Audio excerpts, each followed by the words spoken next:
Okay, so I have a question for you to kick things off today. And honestly, it might sound a little bit weird given that we usually talk about tech or, psychology, but stick with me. Okay. Is this a trick question? No, no, no, I'm being serious. How much actual value do you place on minding your own business, I mean, we see it as a social strategy, right? right? It keeps you out of drama, saves you time, maybe makes you a bit of a loner.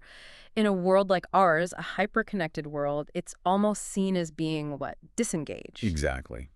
But today, we are looking at a source that suggests this really simple trait, just staying in your lane, might actually determine the specific mechanics of your death. Wow. And I don't mean like avoiding a bar fight. Huh. I'm talking about whether your final moments are chaotic and terrifying or peaceful and, well, almost miraculous. It's a fascinating premise. So for this deep dive, we're looking at a transcript from a talk. It's released by One Islam Productions, and it's a detailed recount of two very personal, very different stories about the final moments of life. And in the Islamic tradition, which is the lens this source is using, this whole concept is known as Husn al-Khatima, Which translates to? a good ending. Yeah. Essentially, the goal is leaving this world in a state of grace and dignity and spiritual connection rather than in fear or regret. And what I love about this source material is that we aren't talking about famous generals or, kings. We're talking about a recluse father and a patient mother. Yeah. Regular people. Yeah.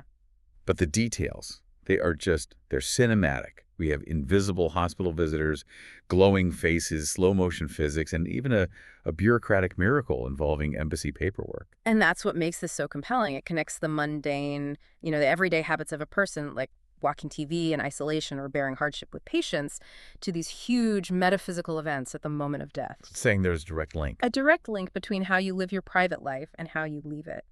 So let's unpack this. We have two main stories. The first one is about the speaker's friend's father. Walk us through this setup, because it starts with a pretty high-stress situation that I think anyone can imagine. It does. The setup is incredibly sudden. This father is at home just living his life and he gets sick. And it's not a slow decline. It happens fast. Right. The family has to call an ambulance. Now, usually in these moments, there's panic, confusion. It's just a blur of sirens and EMTs. But as he's being loaded into the ambulance, the father has this moment of just extreme clarity and urgency. He grabs his son, his only son, and makes a demand. He says, build a masjid for me, a mosque. Which is a heavy request to drop on someone while you're being wheeled out on a stretcher. Totally. I mean, usually people are asking for their phone or their wallet or telling you to feed the cat. Exactly. So talk about pressure. Yeah. The son's confused, right? He's thinking, Dad, you're sick, but we're going to the hospital. You're going to be okay. Why are we talking about legacy projects? But the father insists, whatever happens, build a masjid for me.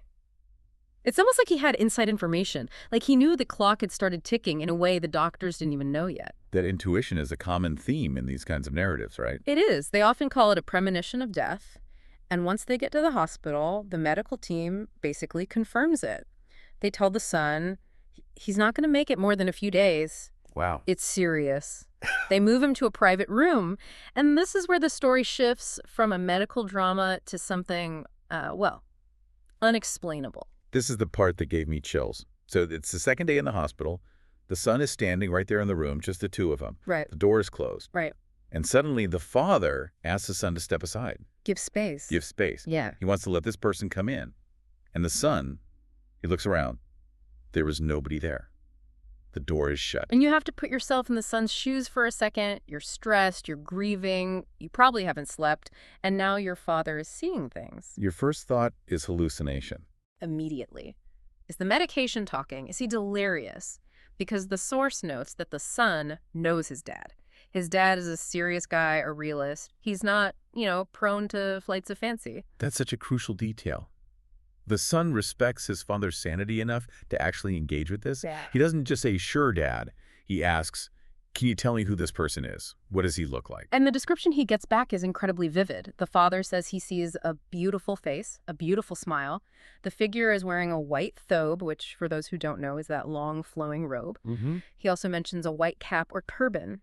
And there's a sensory detail that really stands out. The smell. He specifically mentions a pleasant scent that comes with this visitor. So in the context of this source, They're not being ambiguous, right? This isn't just a dying man's brain firing off random signals. Not at all. The narrative frames this explicitly as an angelic visitation. In Islamic theology, the arrival of death is often accompanied by angels, specifically angels of mercy for the righteous. And the white robe and the smell? Those are coded signals. They signify purity, peace, a welcome. It's meant to signal that the person is being invited, not, just taken. What struck me was the duration. This isn't a split-second glimpse. The speaker says that for 5 to 10 minutes, the father is looking left and right, like he's having a conversation, or at least listening to one. That duration is so significant. 10 minutes is a long time to sit in silence while someone else has a conversation you can't hear. It transforms the process of dying from this lonely biological event into a social engagement, a meeting, an arrival. And then after this exchange, the father just says, "This is the time." He calls it. He calls it. And the actual moment of passing is just as significant as the vision. The son is quietly talking to his uncle, who's also in the room, and the uncle is reflecting on the father's character. Yeah, he's saying the man never gave anyone a hard time. He used to pray, God, don't put me in a position where I need help from people, where I become a burden. And as he is saying those words, literally as the uncle is describing how low maintenance the father was, he just quietly slips away. No gasping, no panic. Nothing. The uncle touches him, looks at the monitor, and he's gone. It's a soft exit. But the story, it doesn't end there. It doesn't end at the hospital bed. And this is where we get into that bureaucratic miracle you mentioned. Right, and I think anyone listening who has had to deal with the death of a family member, especially overseas, knows the paperwork is a nightmare. Oh, it's the worst. It's the last thing you want to deal with, but it's the first thing the world demands of you. Embassies, stamps, permissions. It's usually days of red tape. The speaker explicitly calls it a hassle. He describes the usual process. You have to go from place to place, get the letter, go to the embassy, get the stamp, pay the fee, wait for the office to open. It's just a logistical grind that adds trauma to grief. But in this case, the son says that the entire process, burial, paperwork, transfers, it all happened with impossible speed. It was smooth. So smooth. One brother did this, another did that, boom, done. And the source makes a fascinating connection here. It suggests that this administrative ease wasn't a coincidence. It was a reflection of the man's character. And this is the core argument of this whole deep dive. The ease of his death mirrored the ease he offered others in life. The speaker asks the son, so, what was your father's secret? Was he a scholar? A mufti?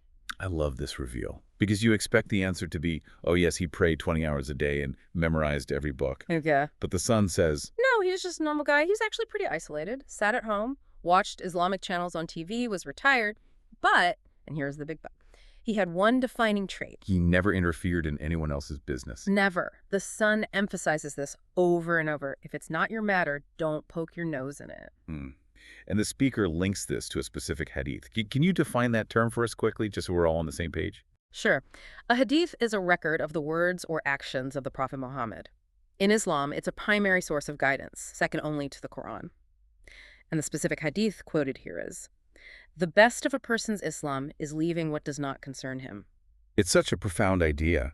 I mean, we live in a world where we are constantly encouraged to have an opinion on everything, to comment, to intervene, to judge. Social media basically runs on the engine of not minding your own business. Exactly.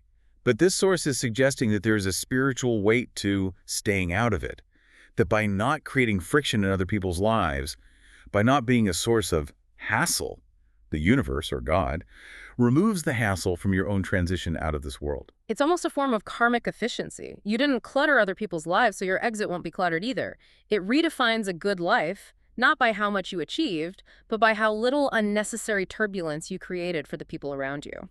Now this brings us to the second story. And this one is visually. Well, it's even more intense. This takes place during a road trip. Yes.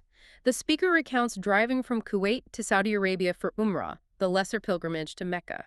And he's in the car with a friend who he describes as a dark-skinned brother. And to pass the time, this friend starts telling him the story of his mother's passing. And we get a little backstory on the mother first. She didn't have an easy life. The source says she went through difficult times but was known for her saber. And saber is a term that gets thrown around a lot. It's often translated as patience, but that doesn't really capture it. In this context, saber is spiritual resilience. It's endurance. It's bearing hardship without complaint, maintaining your faith when things are falling apart. It's active, not passive. So she's a warrior of patience. So here's the scene. The mother is performing tahajjud.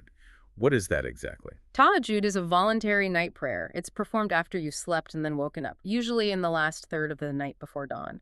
It's considered the VIP prayer because it requires that extra effort. It's intimate, private, and highly regarded because, well, no one is watching you do it. Okay, so she is in this deep state of connection. It's the middle of the night. She finishes the prayer, and the sun is watching her. She looks up, and she smiles, a big smile. And then she moves her head from up to down. The source describes it as if she is watching someone descend towards her. And again, you see the mirror of the first story, this idea of a visitor descending from above. But what happens next is what defies physics. She falls to the floor. But the son is absolutely adamant about the description. He says, that was not falling down. He says it looked like slow motion.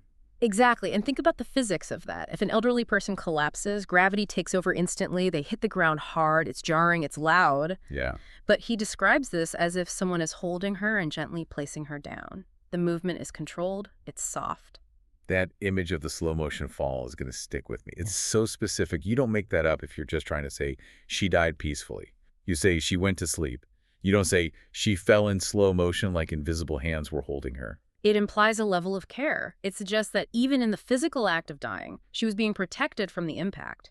And the source links this directly to her saber. She was patient with life, so death was patient with her. And then comes the burial. And this detail is, well, it's visual. The son claims that as they were burying her, her face was glowing. He says it was as if a light was lit behind her skin. And he notes her natural complexion was dark, which made this luminosity even more striking to him. Glowing is a common trope in spiritual narratives, sure, but here the source uses it to validate her inner state. The hidden light of those secret night prayers became visible on her face the moment she left the world. It's a stark contrast to the first story, isn't it? The father was defined by what he didn't do. He didn't interfere. He withdrew. The mother's defined by what she did do. She endured with patience and she actively prayed. Yet both result in this Husn al-Khatima, this good ending. It suggests there isn't just one path to a peaceful exit. You can get there by social withdrawal and harmlessness, or you can get there by active endurance and devotion. Which opens the door for different personality types to achieve the same result. Right. Okay, so we have these two incredible stories. And I know what you're probably thinking right now listening to this. That's amazing for them, but what about me? I honked at a guy in traffic this morning. Am I doomed? Exactly. But the source actually pivots to this. It offers a very practical, almost mathematical takeaway. It's not just stories, it's a how-to guide. And it gets a little metaphysical here again. The speaker talks about the afterlife locations, jhana, which is paradise, and the hellfire, as if they are sentient. As if they're alive and can talk. Yeah. This is the concept of personification in Islamic theology. The source claims that these places can petition God, they can act as character witnesses for you. It sounds wild, but it's part of the belief system that everything in creation has some level of awareness. And there's a rule of three involved. Yes, the source cites a teaching that says, if you ask Allah for Jannah paradise 3 times in a day, Jannah itself speaks up. It says to God, "Oh Allah, put him inside Jannah." So the destination is like inviting you. It's pulling you in. Precisely. And conversely, if you seek refuge from the hellfire 3 times a day, the hellfire petitions God, saying, "Oh Allah, take him away from me. Don't put him in me." It just seems so simple. 3 times a day, we're talking in a matter of seconds. It feels almost like a cheat code. I think it's less about cheating the system and more about the ratio of effort to result. The speaker is pointing out that the magnitude of the outcome, an entire afterlife intervening on your behalf, is just so disproportionate to the small effort required. Okay. It highlights the value of consistency over intensity. It's not about climbing a mountain once. It's about a simple daily acknowledgement of where you want to go and what you want to avoid. It connects back to the father's story, doesn't it? He wasn't doing grand gestures. He wasn't building universities. He was just consistent in his non-interference. The mother was consistent in her patience. This is about consistency in your intention. Absolutely. It's about orientation. Think of it like a compass. If you orient yourself toward good 3 times a day, every day, that orientation eventually becomes your destiny. The source is arguing that you don't just stumble into a good ending by accident. You build it. brick by brick, habit by habit, prayer by prayer. It really makes you rethink the ordinariness of the people around us. Hmm. I mean, the guy next to you on the bus might be the guy who sees angels when he dies just because he keeps to himself and, asks for paradise 3 times a day. It strips away the celebrity of spirituality. You don't need to be on a stage. You don't need followers. You don't need a verified check mark on social media. You just need that private relationship and that distinct lack of causing harm to others. So let's recap what we've covered in this deep dive. We have the invisible visitor in the white thobe, the glowing face of the mother, the slow-motion fall, and the bureaucratic miracle. It's a lot to process. It is. But if we boil it down, the message of this source is really empowering. It says that the quality of your death is not random. It is a direct result of the quality of your character and your habits. The best of a person's Islam is leaving what does not concern him. That's the line that's going to stick with me. It's the ultimate energy conservation strategy. Save your energy from other people's drama so you have it when you need it most at the end. I want to leave you with a thought to chew on as you go about your day. We talked about the hassle of paperwork, the hassle of burial logistics, and how the father in our story had a hassle-free death because he was a hassle-free person. It's a mirror. Exactly. Mhm. So here is the provocative question. If the bureaucratic smoothness of your death was determined strictly by how much headache you cause other people right now, how much paperwork would your family be drowning in if you pass away today? That is a terrifying question. Keep minding your business, everyone. Thanks for listening. Take care.